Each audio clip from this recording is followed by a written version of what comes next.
السلام عليكم ورحمة الله. اللهم صل وسلم وبارك على سيدنا محمد وعلى آله وصحبه وسلم. إن شاء الله اليوم يوم سعادة وهنا وهداة بال علينا وعليكم الجميع، والله يفرجها علينا وعليكم مع كل مكروب يا رب العالمين، يهدي بالنا وبالكم. حبيت أخذكم معاي مشوار وأنا رايح أشتري خضرة. بعد ما بلشت الطبخة طبعا هسه راح تشوفوها إن شاء الله. كان ناقص علي شوية خضرة وأغراض كنت أجيبهم، حكيت يلا خليني أخذكم معاي تشموا الهوا وتشوفوا المنطقة. طبعا أنا يعني محلات الخضرة الحمد لله مش بعيدة عني، فحكيت يلا شمت هوا بسيطة مش طويلة. واللي بيعرف المنطقة يحكي لي. أهلا وسهلا فيكم في منطقتنا. اليوم إن شاء الله بدنا نعمل مع بعض صينية معلاك بطريقة طبعا سهلة وسريعة ومريحة جدا. طبعا أنا دايما بحكي الصواني أسهل وأسرع أكلة. كمان إن شاء الله بدنا نحكي مع بعض قصة حلوة خفيفة تستمتعوا فيها وفيها فايدة وفيها حكمة. وصلنا عند محل الخضرة، شفتوا ما أنشطني نشيط. إن شاء الله الله يهدي بالنا وبالكم ويعطينا ويعطيكم الصحة والعافية يا رب العالمين إن شاء الله. طبعا زي ما حكيت لكم بدنا نعمل مع بعض صينية معلاك. طبعا أنا بكون جايبه من أول، أنا من النوع يعني بالنسبة إلنا المعلاك كبير يعني بدنا نطبخه حرام راح يضل تسخين، وأنا ما بحب يعني يضل بالذات يعني الشغلات زي هيك بحبش أسخنها. فحكيت لما بجيبه بفرمه، يمكن أنا حتى يومها فرمته معكم وضبيته معكم. فبفرمه بوزعه بأكياس وبحطه بالفريزر بس يعن على بالي، ولا الواحد يكون محتار والله من الصبح حتى محتار شو كنت بدي أطبخ يعني. من الليل بفكر إيش بدي أعمل طبخة، وسبحان الله إجي في وجهي حكيت تعال إجي وقتك. فبكون أنا طبعا من أول غاسله بملح وبليمون وناكو ومنظفه ومخليه يتصفى وبحطه بكيس، ولما بطوله بس ببحه بتعرفوا إلا يضل فيه شوية دم، خصوصا لما بتجمد وبطلع من الفريزر بصير عليه شوية دم. فبغسله بخليه بالمصفاية زي ما شفته. بعدين حطيته في هالصينية وحطيت عليه راسين بصل، بس أنا بشرح البصل خميل هيك يعني بحب يكون البصل مبين فيها. وحطيت شوي من راس من كرن الفلفل، هذا مش كله لأنه الفلفل اللي عندي يعني كثير حار. وثومة قد ما بتحبوا حطوا، أنا يعني حطيت تقريبا نص راس ثومة. بحس هاي الشغلات بتعطي نكهة. يعني سبحان الله الخضرة يعني بالذات البصل والثومة وهاي الشغلات بتنكه وبتشيل الزفرة. في شغلات بتحسوا انها يعني بضل فيها زفرة بضل فيها زنخة، فالبصل والثومة بضيعوا زنختها بضيعوا الريحة اللي فيها. طبعا هو لما يكون مغسول بملح وليمون طبعا بتكون رايحة الريحة منه، بس الواحد سبحان الله تأكيد. هون جبت البهارات اللي عندي. طبعا حطيت بهارات مشكلة، فلفل أسود. طبعا كثر ما كثرتش لأنه أنا الفلفل الأخضر اللي عندي كثير حار، يعني شايفين رشة فلفل أسود ما كثرت، نتفة صغيرة. وهاي هيل كانت برضو، الهيل كمان برضو لشغلات الحوسة زاكي كثير. وحطيت باكيت سيزون كمان عشان يعطي نكهة ويعطي حموضة. السيزون كثير زاكي في الأكل. طبعا هو يعني فيه كمان بكون بصل وثوم منشفة. وطبعا هذا كمان الجويا نفس الاشي فيها بصل وثوم وبقدونس، هاي الشغلات كلها بتكون مجففة ومحطوطة مع بعض. بحس الجويا شبيه في الماجي. ورشة الملح وشوية الزيت، هاي هي كل خطواتها. طبعا اللي دايما مستعجل الصواني ولا أسهل منها ولا أسرع منها. سبحان الله. يعني لما بحتار بحكي أسرع إشي صينية، لما بيجيني حدا على غفلة وبدي أعمل غدا سريع بحكي أسرع إشي صينية. فسبحان الله يعني الله يديم علينا وعليكم النعم. بتحسوا إنه هاي الشغلة طالما كل موادها متوفرة خلص سهلة وسريعة وبدكيش توقفي لها تحركي وتضلي منتبهيت لها ولا إشي. خلص على السريع السريع. هون حطيت عليها بس نتفة مي ما كثرت طبعا لأنها مش سخنة، مية من الحنفية عادي، بس أما لما تكون سخنة لازم مي مغلية. شفتوا هاي يعني ما غرقتها بس اللي تكون شوية عليها. وحطيتها طبعا طلعت جبت الأغراض الناقصة في المشوار اللي كان بالأول. رحت جبت خبز طابون، أنا بحب لما يكون الأكل فيه يعني شغلة غماس أجيب خبز طابون. بحس إنه الخبز الطابون أذكى مع الغماس. جبنا شوية فواكه، يعني الواحد بحب هيك مرات بالسهرة يكون عنده إشي هيك بريكو فيه. فشوية فواكه الله يديم علينا وعليكم النعم. طبعا أنا كل طلعتي عشان البندورة لأنه بحب السلطة وما كانش عندي بندورة. وجبت شوية بصل لأنه برضو اكتشفت إنه البصلات صاروا بدهم يخلصوا، حكيت لازم يعني يكون في بصل.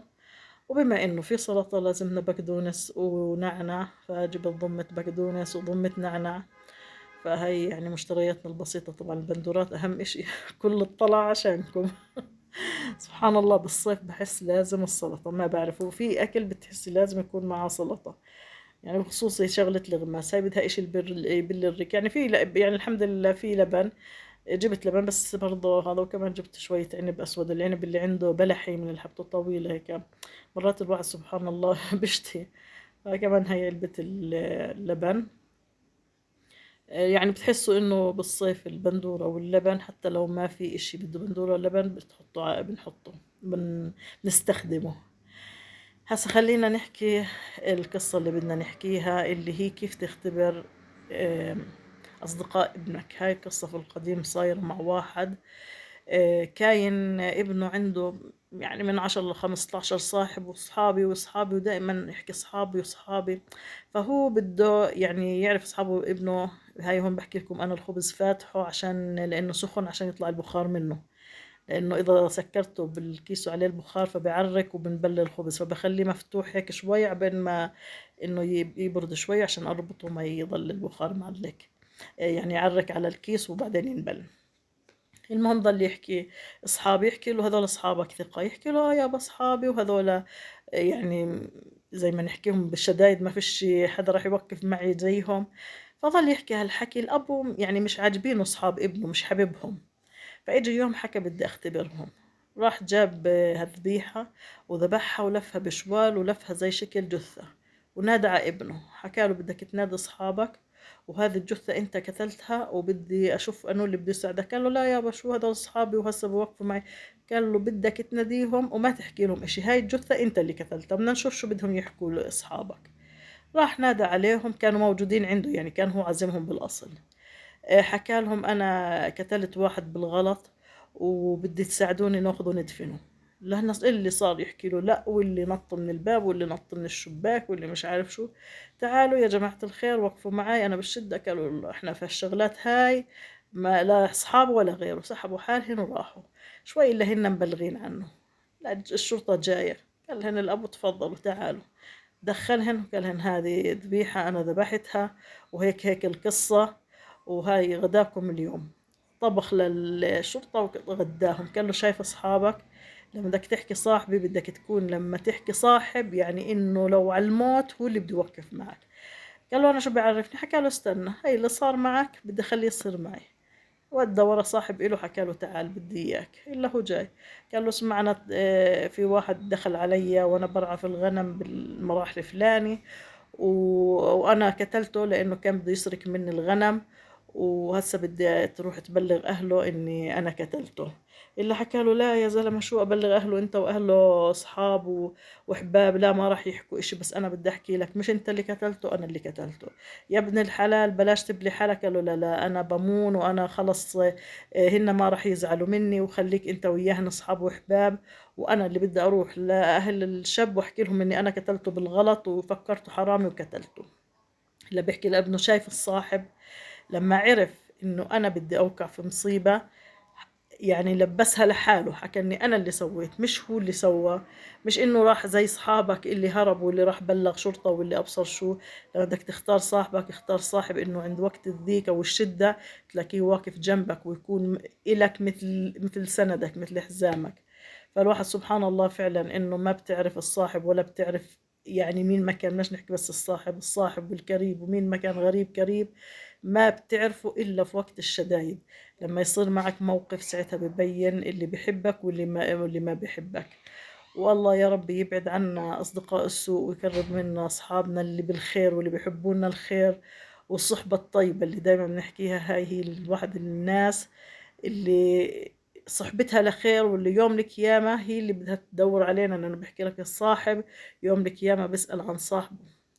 فإن شاء الله الله يكثر المحبين من حوالينا ويكفينا شر اللي ما بيحبونا وما بيحبونا الخير يا رب العالمين. طبعا هون هاي السلطة حبيت أعملها معكم نتسلى مع بعض. وبتمنى كمان القصة انها تكون عجبتكم. يعني انا صرت احاول الاقي لكم قصص خفيفة هيك. يعني بحب انا اسمع هاي الشغلات. هاي هون طبعا طبختنا خلصت، ما اخذت وقت، يعني كل فتتها الفرن طلعتها يا دوب ساعة. يعني أنا حطيتها في الفرن، طلعت اشتريت الأغراض، رجعت يا دوب بس غسلتهم وعملت صحن السلطة. والله هي طالعة ما شاء الله. وطبعا شفتوا الليمون، حطيته ليمون مجمد، حطيت رشة ملح عليها. أنا مش عارف، بحب السلطة وبس أشوفها بنغري فيها. بصير بدي أكل من أول وجديد سلطة. فهون بورجيكم شكلها كيف كانت محمرة، طبعا على نار هادية، ما خليتها على نار عالية. ودهن ما حطيتش عليها إلا زيت الزيتون، وكان فيها هي منها من دهنها هي نفسها. فصحتين وعافية على قلوبنا وعلى قلوبكم الجميع. بتمنى اللي وصل معنا لهون يحط لنا اللايك فضلا وليس أمرا، وبتمنى منكم تعليق حلو زيكم وتشيرونا الفيديو. شكرا لكم على المتابعة، الله يعطيكم العافية، والسلام عليكم ورحمة الله.